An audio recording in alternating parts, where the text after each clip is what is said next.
Okay guys, natty lights down at the bottom, right there, like always. Same picture. I'm gonna try to speed this up, and I'm gonna try to talk slow, so hopefully when I speed it up, you'll still be able to understand me. I was gonna go back and record my voice into it, but this is faster, easier, etc. So, didn't realize that, side note, this hand I lose all my money. I'm down to $70 on the first hand. I was on tilt from the previous game, and that's why I went into this game, because I just kept losing all my money when I should have won, and it was just poor play on my part. I should have gone in. I knew that I was okay, and this was on the previous game, and he would show me that he bluffed and they just did it. So I went straight into this game saying I'm gonna be more careful, blah blah blah. I'm not gonna get fooled. Well, I had the highest card, 10, on the board, and I really didn't put him as having two pair. I really thought he had a 10 and a high card, and I think it was a 10 and a king, so I just assumed that he was bluffing, which is kind of funny because he ends up bluffing for the rest of the entire game. He is my least favorite player, and we are talking about guest 814. That is right here, top right corner. And then the rest of them were nice. I can't say anything bad about the other three at all. Falcon, which is up here at the top, left, is a player that I've played with, seen all the time. And the girl down here, to your left, very nice. Can't say a single bad thing about her. But she did have her picture up of her and somebody else.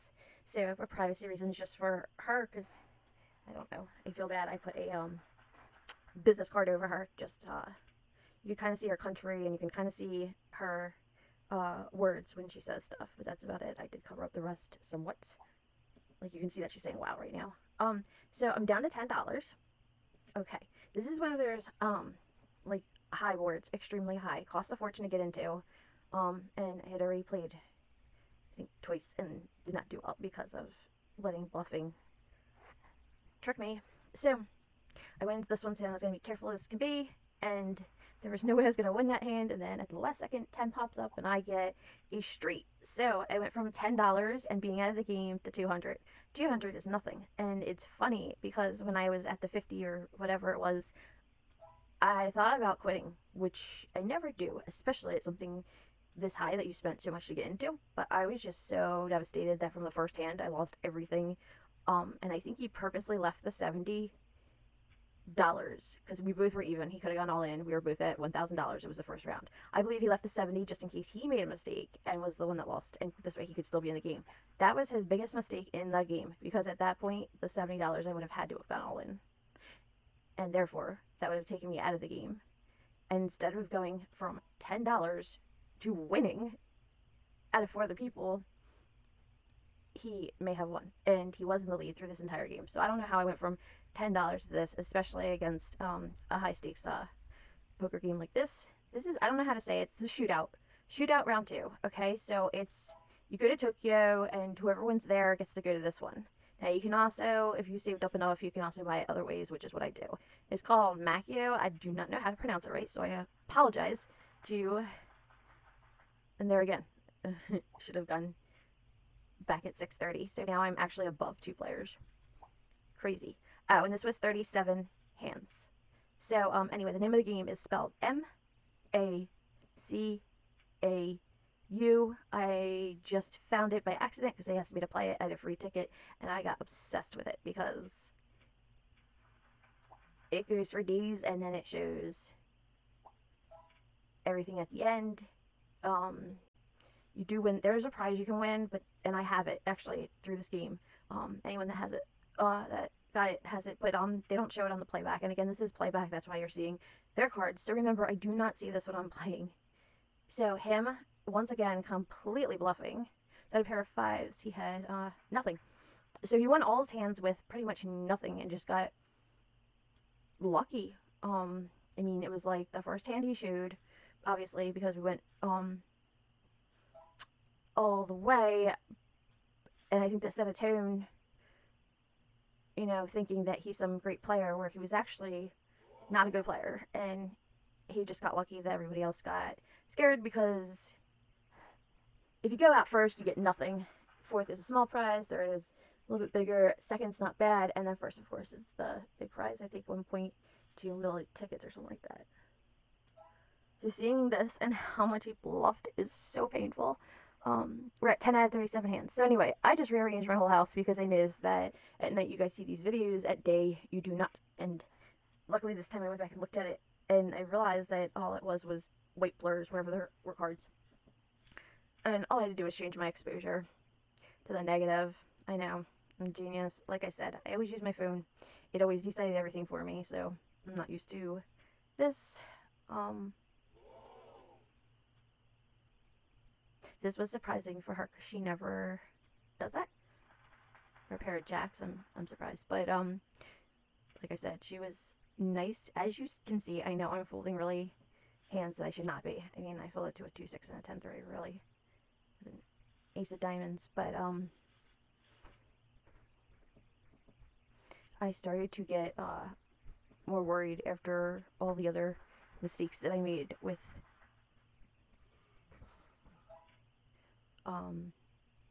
either going too far and not having a good enough hand, or getting bluffed and then at the last second either stopping. I just kept losing from it. So my guard was up at this point.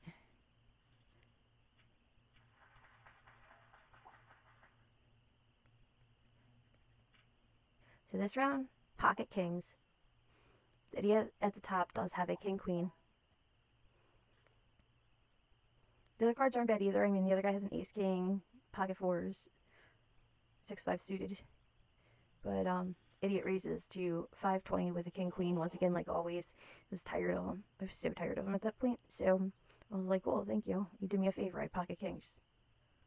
Unless they were pocket aces, it didn't count, and I knew he didn't because all he did was bluff at this point. I think this was actually considered my best hand. I don't think I made the most money. I forget now, but it's 14 out of 37. And once again, I'm all in. So I think I was the only person to go in all in about 4 times. And there you go. Everybody else was scared too, and I started to learn that other than the idiot at the top, everybody else just kind of folded all the time. Their amounts kept dropping. I was now in the lead. Idiot was in second place. His name is guessed with numbers, but we're gonna call him Idiot. That'll be his name. The rest of them can go by their names, of course. Now here I folded queens. Totally ridiculous, but I think it ended up working. Yeah, it worked out. He had a straight. This is, like I said, he never had good hands going back watching it, and the few times that people actually challenged him, he had the good hand. It was amazing. So that knocked out 2. She's down to 180, so this whole time I'm thinking if if she could leave the game, which I didn't want her to, but if she left the game, then at least I got in second with extra tickets. I didn't think the idiot was gonna be able to be taken out easily, and I was kind of trying for second place, which you shouldn't do, but I did. But then I got hands like that, and I was back in the lead again. And she's still at 180, and I could not believe she was just like me. We were both the two that were always at the bottom and just rose to the top.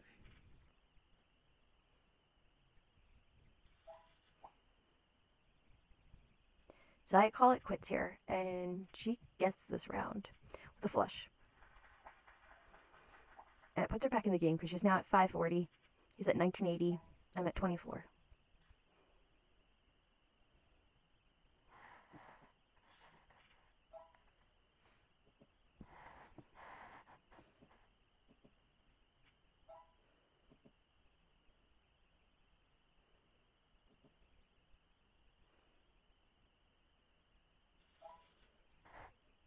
Once again, bit of 380, and he has absolutely nothing. She had 4s, I had 5s. We handed it to him. For no reason. He won with a high of a 10. Just total bluffer. That's all he knows how to do. He doesn't know how to make hands, so I understand.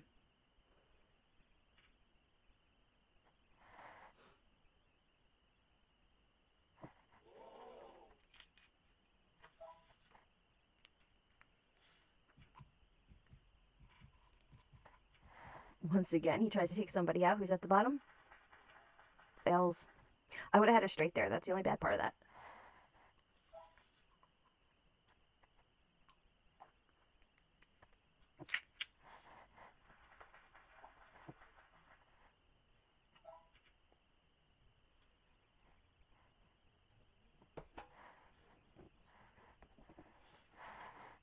And I'm sure you don't understand why I'm folding good hands here. But again, my guard was so up. It was stupid at times. It worked out in other times. Okay, so he raises 360 here with nothing. 8 high. No possibility of anything.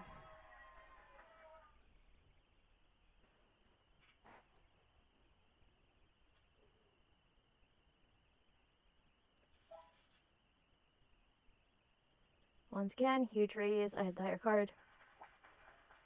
I wrote bluff. Had to call him out on it, let him know that we knew that he didn't know how to play.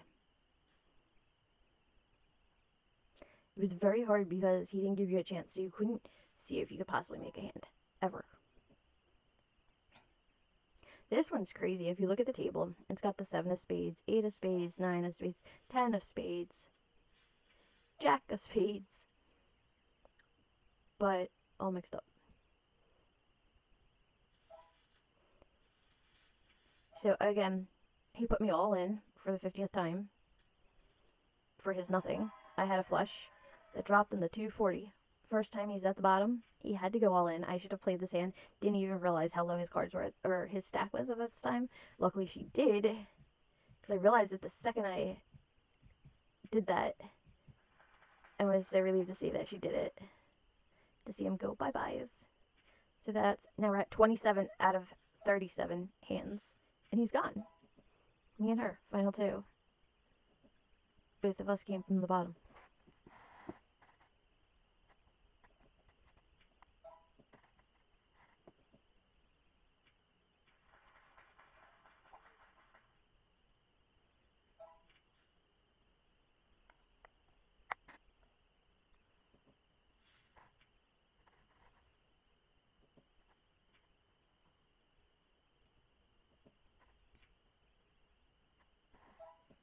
And a pair of nines. I just checked. It was harder to play against her in some ways because I felt bad. She was a nice person through the whole game. And like I said, we were both the bottom too, and took him out, and that was just like the best. I pretty much did, and she did the final thing, but I was the one that took away all his money. It felt good. I hate players like that. If I'm gonna lose to good hands, that's fine, but it's when it's just stuff like that. Like he has a 3 high, and I have to lose all my money just because he put me all in. Like it's just stupid. And I get poker. I know you're supposed to bluff. I don't bluff, but I know you're supposed to bluff. But please, like every hand, come on, scummy. We could have named him Mr. Scumbag.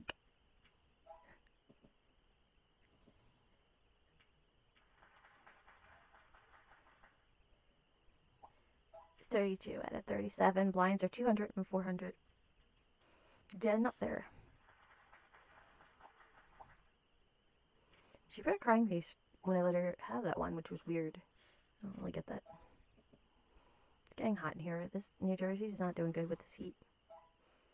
This is again, these cards. 3 of clubs, 5 of clubs, 6 of clubs, 7 of clubs. Where's that for? Don't need it. It's just pretty. I mean, I still had the win, but... Oh, she had a king that I folded to. Nice. Did not know that. I love this. She has pocket aces. And I already had to go in for the 400, so she was getting that no matter what. I have absolutely nothing. It was 10 high. There was no chance I was going all in. She did not play that well. No offense. Also, I had the worst hand, so honestly, it didn't matter how she played it. She wouldn't have gotten another penny out of me. I was going to fold. Alright, I have 4s. She has, nothing.